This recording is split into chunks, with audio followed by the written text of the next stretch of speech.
bloubandby is 'n spesiale soort by, wat meestal in Australië aangetref word.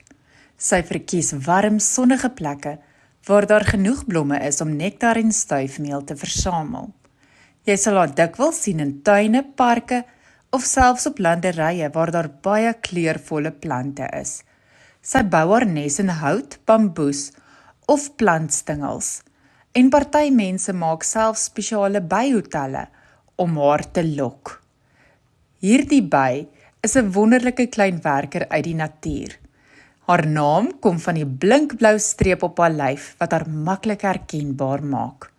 Hierdie by hou daarvan om alleen te werk. Sy maak nie 'n groot korf nie, maar bou haar eie nes. Sy is belangrik omdat sy blomme bestuif wat help dat plante en vrugte kan groei. Anders as die gewone heuningby, maak die bloubandby nie heuning nie, maar sy is steeds 'n superster as dit kom by tuinwerk en om die natuur gesond te hou.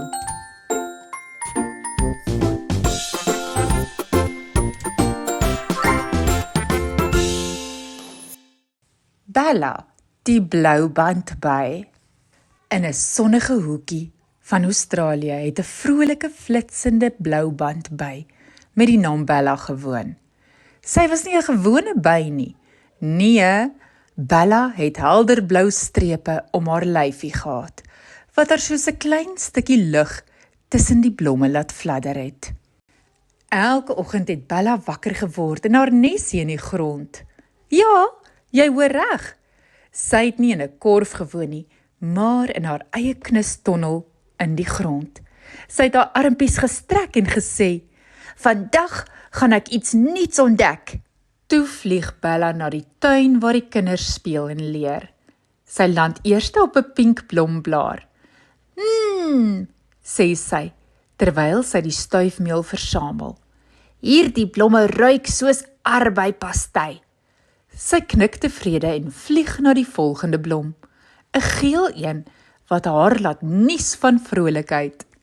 Onderweg kom Bella 'n vlinder, 'n mier en selfs 'n wegkruipertjie padda tee. "Hallo," sê sy, "ek is op 'n missie om die wêreld se lekkerste stuifmeel te vind vir my baba bytjies."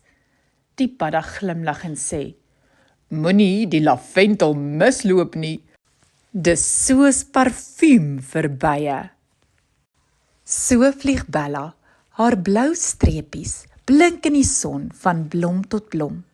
Sy leer oor geure, kleure en hoe belangrik elke blom is vir die natuur. Sy besoek 10 blomme, 1 vir elke nommer in die kinders se klas. Van 1 pinkroos tot 10 wilde madeliefies. Aan die einde van die dag, toe die son begin sak en die voeltjies sing, land Bella terug by haar nes. "Wat 'n avontuur," fluister sy. "Ek het nie net die beste stuifmeel gevind nie, ek het vriende gemaak, getel en geleer dat selfs 'n klein by soos ek 'n groot verskil kan maak."